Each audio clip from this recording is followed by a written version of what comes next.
Bueno, ¿qué tal? De nuevo, bienvenido a todos. Mira, siempre digo lo mismo cuando me toca predicar, ¿no? Que es un privilegio, una responsabilidad, pero es que es verdad ponerse aquí delante, ¿no? Y un poco hablar de lo que uno entiende que el Señor le está diciendo. Fijaros, esta es una de esas ocasiones en las que, de verdad os lo digo, y entenderme cuando digo esto, hasta el último minuto, vamos, hasta que he estado sentado y antes, he estado luchando en mi corazón sobre lo que hablar hoy, sinceramente. Entonces,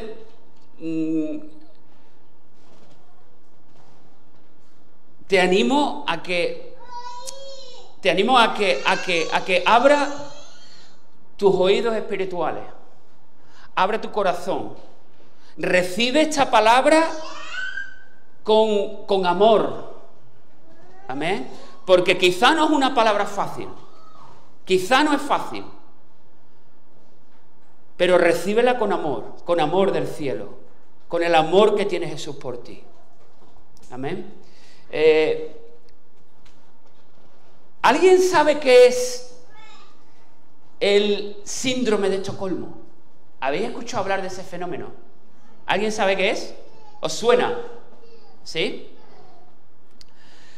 Bueno, si buscamos en la Wikipedia, esa maravillosa página web de conocimiento accesible a todos, encontramos que el síndrome de Estocolmo es una reacción psicológica en la que la víctima de un secuestro o retención en contra de su voluntad desarrolla una relación, fijaros, de complicidad y un fuerte vínculo afectivo con su secuestrador o retenedor.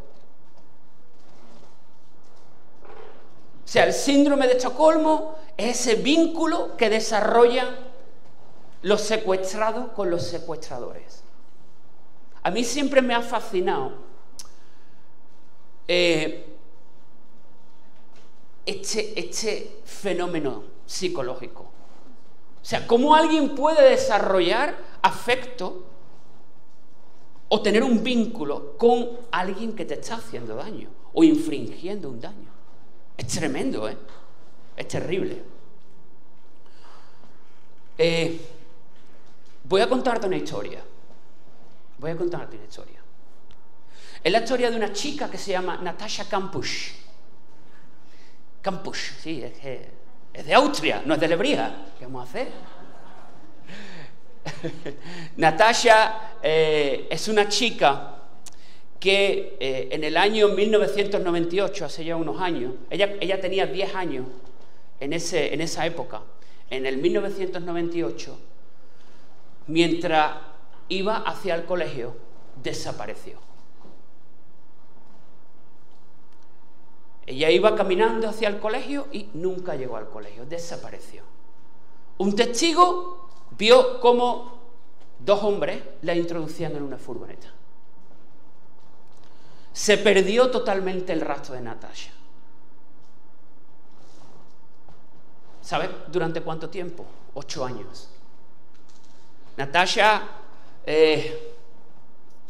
fue secuestrada por un hombre que se llamaba, tengo por aquí apuntado, Wolfgang Prokopil.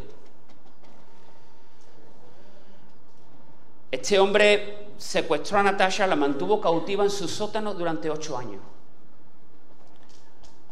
Abusó de ella, le pegó, la maltrató durante 8 años, con 10 años. Una historia muy dura, ¿eh? ¿Sabes cuál era, según parece, según la interpretación de Natasha, ¿sabes cuál era la intención de Wolfgang? Obligarla a que lo amase. Es tremendo, ¿eh? Pero ¿sabes lo curioso? Wolfgang por las mañanas desayunaba con Natasha. Desayunaban juntos.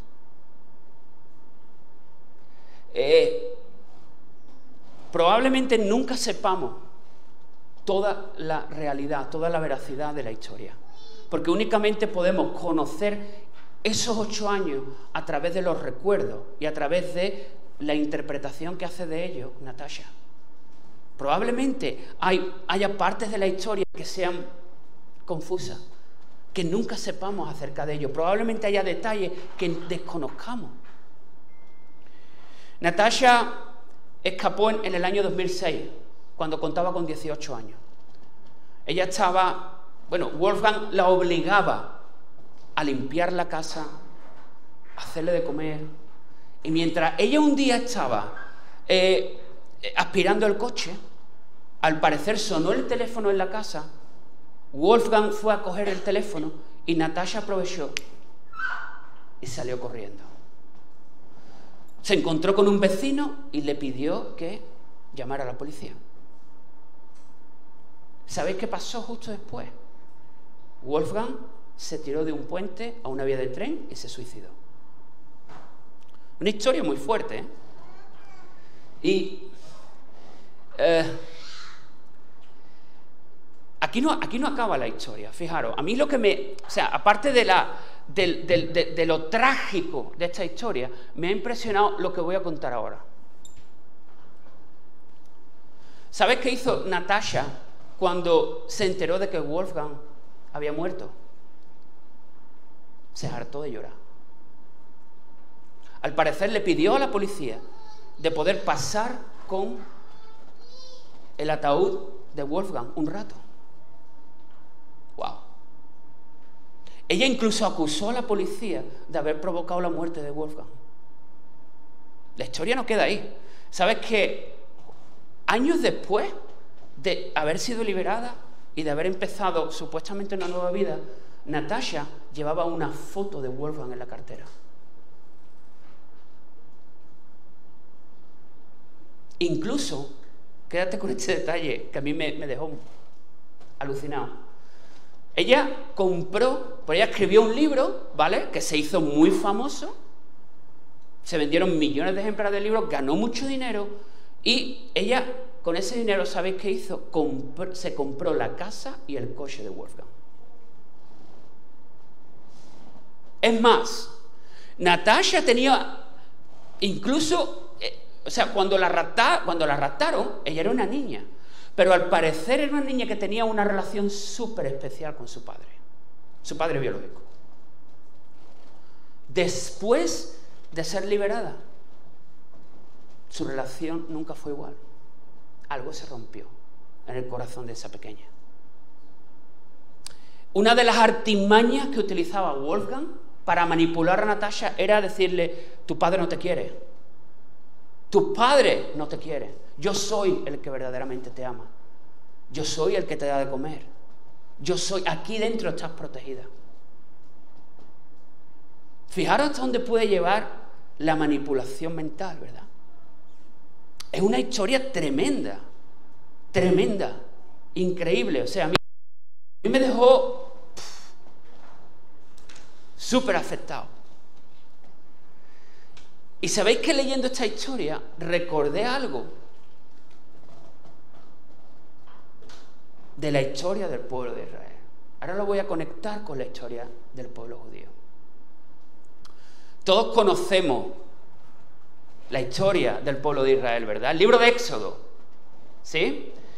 Cómo era un pueblo que estaba sufriendo maltrato, abuso y...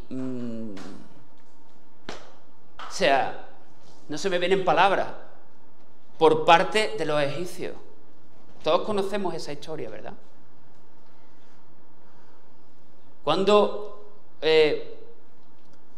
José, recordemos en Génesis, cuando José trajo su familia a Egipto y el pueblo de Israel se multiplicó, dice la Biblia, y pasaron los años, parece que pasaron como unos 400 años, hasta que se levantó un faraón que comenzó a esclavizar a los judíos, ¿verdad?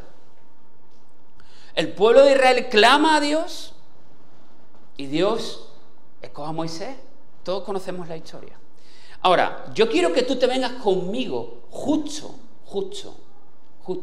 al momento en el que el pueblo de Israel está justo antes de cruzar el Mar Rojo.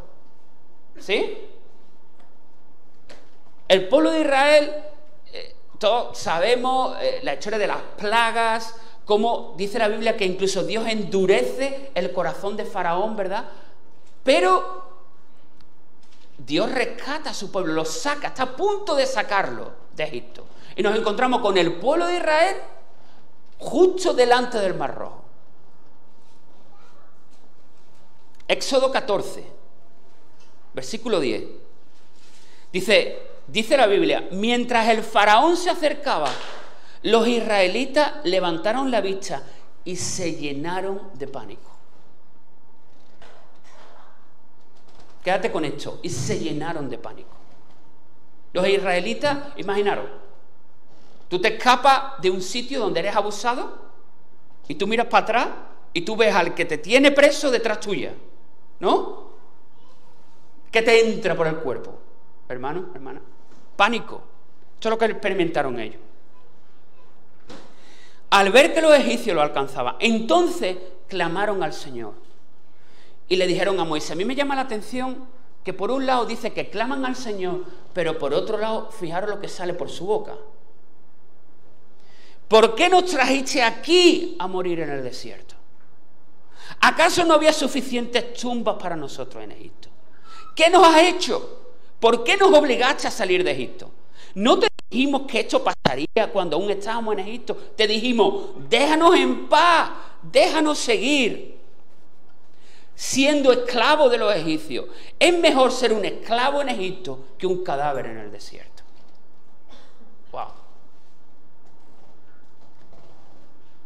Tenemos a gente aquí que ha sido abusada, maltratada, pero que aún así, por culpa del pánico, por culpa del miedo que se apodera de su vida, prefiere seguir siendo un esclavo que arriesgarse a ser libre. Todos me estáis entendiendo en esta mañana, ¿verdad? ¿Sí? Bien.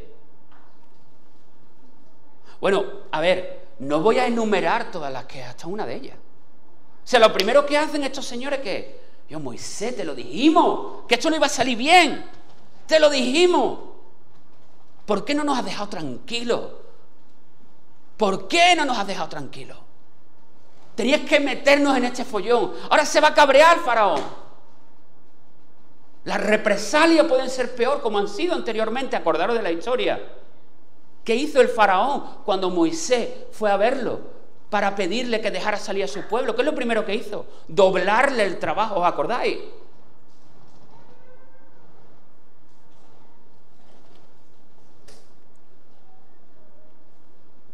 ¿Qué ocurre? Todos conocemos la historia. Finalmente, el Señor hace un milagrazo. Los judíos atraviesan el Mar Rojo en seco y justo después de atravesar el Mar Rojo, las aguas vuelven a su cauce y ahogan a todos los egipcios. Éxodo 14:31, cuando el pueblo de Israel vio el gran poder que el Señor había desatado contra los egipcios, se llenaron de temor reverente. Aquí no es pánico. Aquí es temor reverente a Dios, delante de Él. Entonces pusieron su fe en el Señor y en su siervo Moisés. ¿Sí? Cuando ellos finalmente ven la mano de Dios, se relajan y confían en el Señor. ¿Por cuánto tiempo? ¿Cuánto tiempo dura esa confianza? Bueno, seguimos leyendo un poquito más para adelante. Salen los israelitas del desierto, se dirigen hacia un lugar que se llama Mara. Era un oasis, el oasis de Mara. ¿Y sabéis qué significa Mara? ¿Alguien lo sabe? Amargura. Era un oasis era un lugar donde las aguas no se podían beber, porque eran aguas amargas. Allí llega el pueblo de Israel. ¿Qué ocurre? Fijaros. Éxodo 15:24. Entonces la gente se quejó y se puso en contra de Moisés. ¿Qué vamos a beber?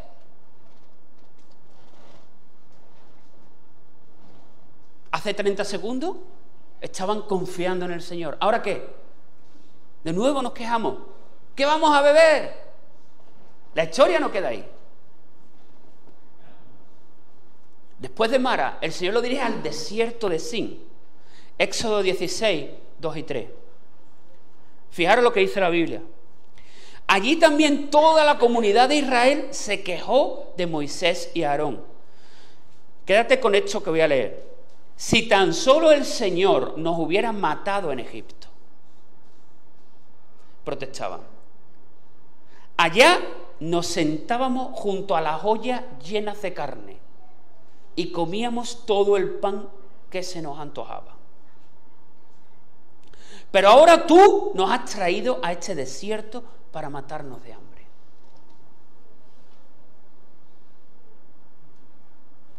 ¿Cómo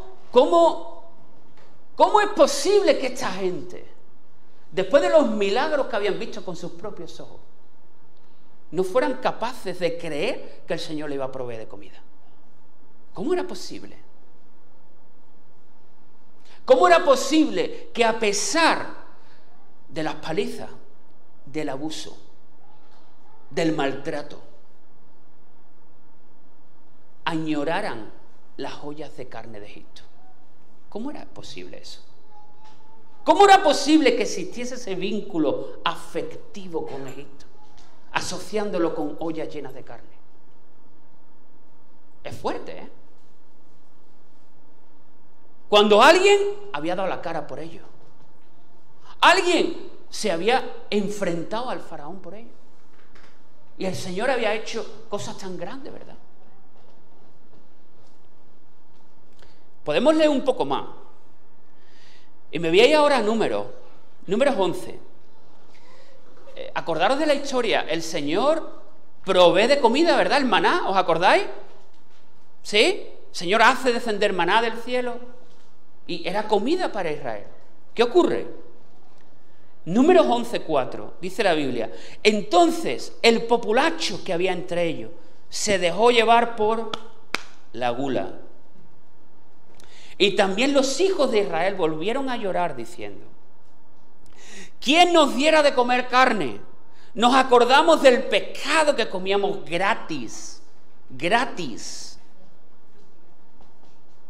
Que mira más corta, ¿no? ¿Cómo que gratis? Ese pescado tenía un precio. ¿Sabes cuál era el precio? Tu trabajo.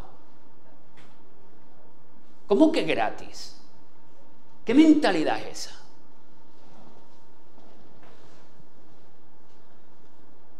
Nos acordamos del pescado que comíamos gratis en Egipto, de los pepinos, los melones, los puerros, las cebollas y los ajos. Pero ahora nuestro apetito se reseca, ya que no hay ante nuestros ojos más que el maná. ¡Wow! ¡Qué manera de despreciar lo que Dios pone por delante! ¡Qué manera de despreciar la salvación, los recursos que el Señor provee! Y fijaros qué mentalidad.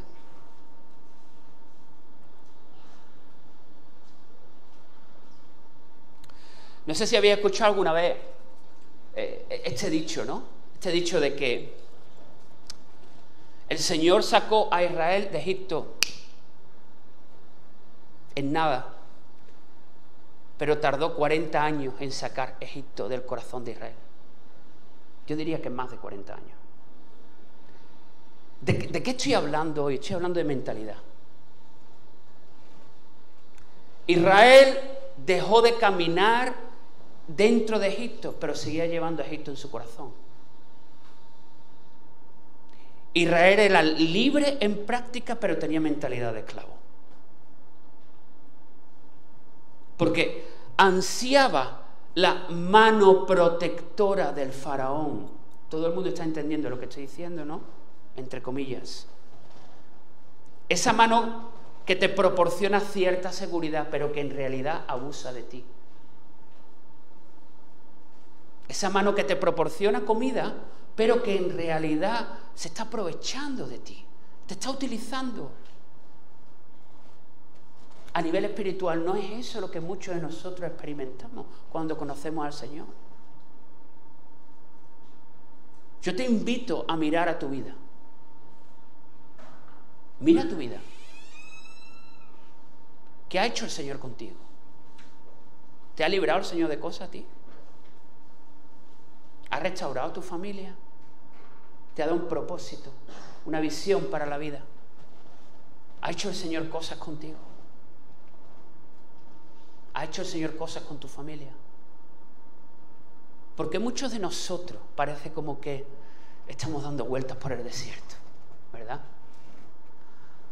Porque muchos de nosotros parece que, a pesar de haber experimentado y degustado las bendiciones del Señor, a pesar de que el Señor se ha acercado a nuestra vida, a pesar de que el Señor ha restaurado nuestra vida en el sentido a lo mejor de habernos ayudado a tener un trabajo, algo de estabilidad, nos ha ayudado con los estudios, nos ha ayudado a formar una familia, nos ha librado de adicciones.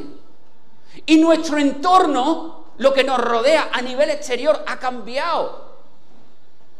Pero muchos de nosotros seguimos dando vueltas por el desierto y pensando en la ollita de carne que teníamos en Egipto, hermano. Y ya probablemente vivimos en una frustración. Porque yo no sé a ti, pero es verdad que cuando mucho venimos al Señor, el Señor cambia nuestra vida. El Señor nos bendice, nos da una familia, nos proporciona una familia, pero también comenzamos a tener ciertos problemas. ¿O no? Jesús habló de eso. El Señor dijo, en el mundo que tendréis.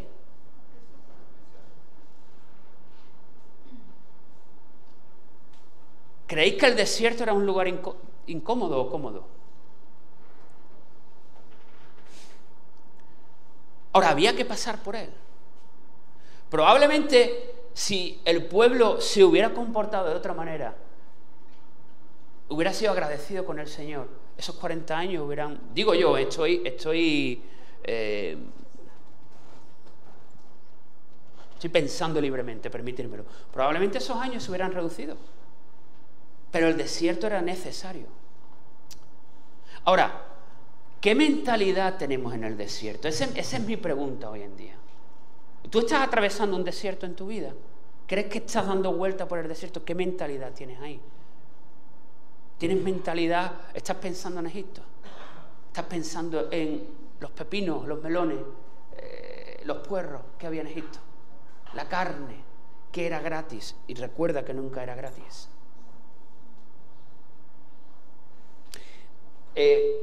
Dejarme simplemente, ¿vale? Voy a intentar ir súper rápido. Dejarme contaros una historia más, por favor. ¿Sí? ¿Me estáis siguiendo todo? ¿Bien? ¿Sí? Una historia más de la Escritura. Y es una historia que conté hace poco. Un día que me tocó también compartir. Pero de alguna manera yo creo que conecta muy bien con lo que estoy hablando hoy en día. Es una historia que encontramos en Lucas 17. Es la historia de los 10 leprosos. Todo el mundo sabía esa historia, ¿verdad? Y me parece que es muy acertada unirla con todo esto que estoy hablando hoy, ¿verdad? Dice la Biblia que aconteció que yendo a Jerusalén, el Señor pasaba por Samaria y Galilea. Cuando entró en una aldea, salieron a su encuentro 10 hombres leprosos, los cuales se pararon de lejos y alzaron la voz, los 10, ojo, los 10 que estaban allí, levantaron la voz y dijeron: Jesús, Maestro, ten misericordia de nosotros. Cuando Él los vio, les dijo: vayan, muéstrense a los sacerdotes. Todos conocemos esta historia, ¿verdad? Aconteció que mientras iban, quédate con estas palabras primero, fueron limpiados. Mientras iban, ¿cuántos fueron limpiados? ¿Cuántos? ¿Sabéis a qué equivale esa palabra limpiado en el griego? Es una palabra que es katsarizo, es esa palabra.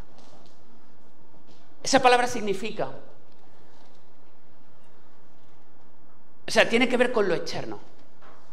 Tiene que ver con que la piel de ellos fue cambiada en piel sana, externo, algo totalmente externo. Como cuando se te cura una llaga, ¿sí? Cuando tú tienes una llaga en la piel, pasa el tiempo, si le aplicas la medicina adecuada, tú obtienes katsarizo. Entonces, ¿cuántos experimentaron katsarizo? 10. Pero ahí no queda la historia, fíjate. Entonces uno de ellos, al ver que había sido sanado, no limpiado, sanado, ¿sí? ¿Sabéis a qué corresponde esta palabra, sanado, en el griego? Iaumai. ¿Qué significa iaumai?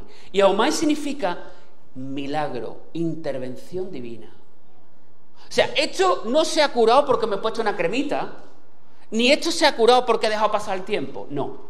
Iaumai significa que Dios ha intervenido en mi situación y la ha cambiado. Todo el mundo me está entendiendo, ¿verdad? Ahora, ¿cuántos experimentaron iaumai? ¿Qué dice la Biblia? 1. 10 experimentaron catsarizo, lo exterior fue arreglado. 1 experimentó iaumai. Pero ahí no queda la cosa. Si seguimos leyendo,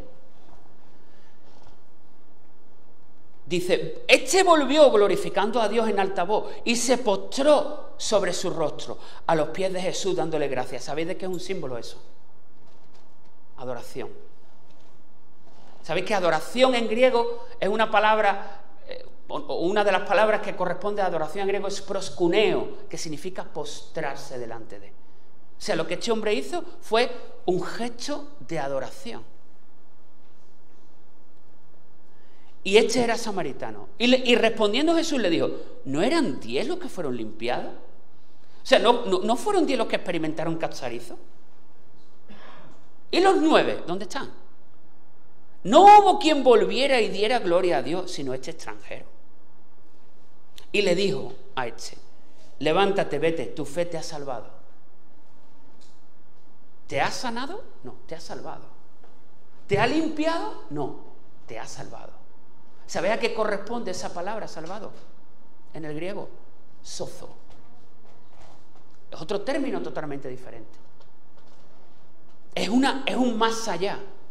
Un sozo es sano, salvo, libre.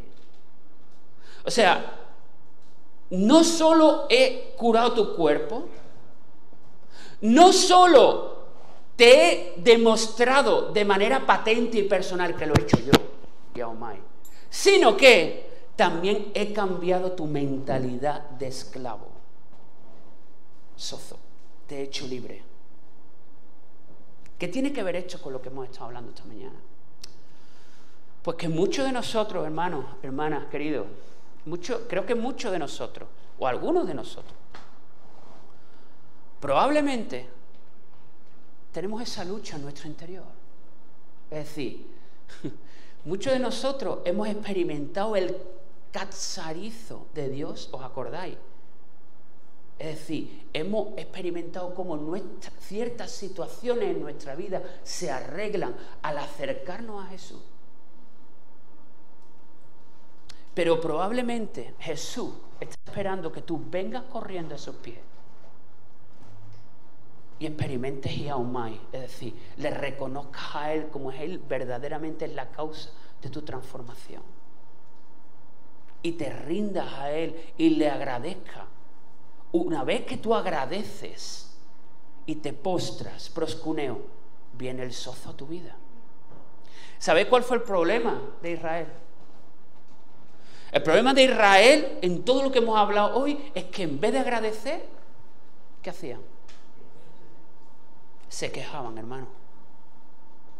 En vez de tener una oportunidad de dar gracias por lo que el Señor estaba haciendo, se quejaban. Y te digo en esta mañana, querido, es tiempo de dejar de quejarse. Es tiempo de dejar de quejarse. Es tiempo de dejar de dar vueltas por el desierto, hermano. Es momento de reconocer la intervención de Dios en tu vida, en la de tu familia, en la de tu matrimonio. Es tiempo de ser agradecido con Él, de postrarte, de decirle gracias a Dios por lo que has hecho, como hizo este hombre. ¿Y sabes qué vas a experimentar? Ya no te vas a acordar de la carne de Egipto, querido.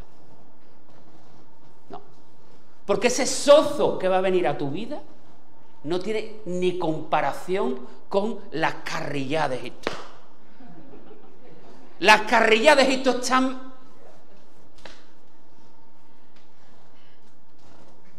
Cristóbal, ¿tú qué entiendes de cocina, hijo? Una carne mala, ¿cómo está? Incomible, ¿verdad? Pues así está la carne de Egipto. Así está la carne de Egipto.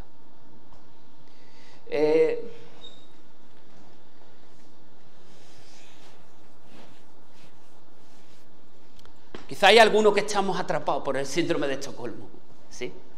Tenemos esa añoranza y hay veces que a lo mejor de manera inconsciente nos planteamos y decimos, ay, Señor, cómo me he complicado yo la vida, ¿no?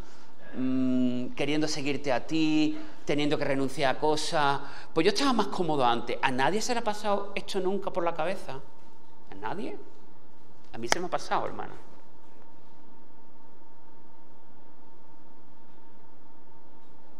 Pero el Evangelio es negarte a ti mismo. El Evangelio es rendir tu vida a los pies de Jesús. Y te digo, lo que Él te da no se compara con la carrilla mala de Egipto. De verdad que no. Cuando tú experimentas eso, ya esas paranoias se van. ¿Cuánto me habéis entendido en esta mañana? Es un mensaje de amor, ¿eh? Y quiero que lo recibas así, querido. ¿Vale? Quiero que lo recibas así. Yo firmemente creo que el Señor nos está llamando en esta mañana. Y si estás aquí y estás escuchando esto, no es por casualidad, sino que Dios tiene un plan contigo. Dios tiene un plan contigo. Y su plan no es que te lleves toda la vida dando vueltas por un desierto. De verdad que no. Su plan es que tú experimentes ese sozo, esa libertad, esa liberación, esa mentalidad que es transformada. Amén.